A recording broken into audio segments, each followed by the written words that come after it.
যে আগামী 7ই জানুয়ারি 2025 মঙ্গলবার আমাদের ডিএ মামলাটি উঠতে চলেছে।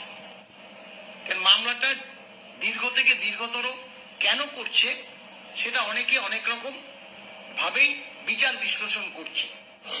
যাই হোক, এবার আমরা আশা করছি যে মামলাটা ওই দিন উঠবে।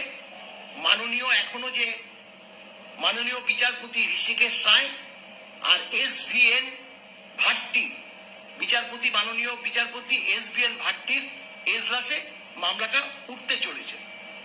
এখন আমাদের এবার অনেক রকম ভাবেই আশা করছি, তবুও না চাইলে বিশ্বাস নেই, এ কথাটা আগে থেকে বলে রাখছি যে 7ই জানুয়ারি 2025 মামলাটি অন্তত শুনানি হবে বলেই আশা করছি।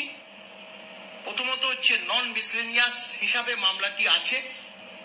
দ্বিতীয়ত, মামলাটির পরিপ্রেক্ষিত যেটা একটা নোটিফিকেশন বেরিয়েছে, সেটা এর আগেও আমি বলেছি যে এবার আর সরকারি যে অ্যাডভোকেট তিনি ঢুকে বলবেন যে মামলাটা এক্সটেন্সিভ হিয়ারিং চাই বা রিকোয়ার হিয়ারিং অ্যাট লেন্থ, একই ব্যাপার, যে লেন্থি হিয়ারিং হবে সেখানে পরবর্তী ডেট দিন। সেটা আর এবার ওই যে নোটিফিকেশন যে প্রকাশ পেয়েছে তাতে বলেছে নয় হার্ড কপি দিয়ে জানাতে হবে, আর না হলে মেলে জানাতে হবে যে মামলাটা পরবর্তীকালে কবে শুনতে চায়, সেটা কোর্ট পরবর্তী ক্ষেত্রে বিচার বিশ্লেষণ করবে। তাই মামলাটা শুনতে হবে।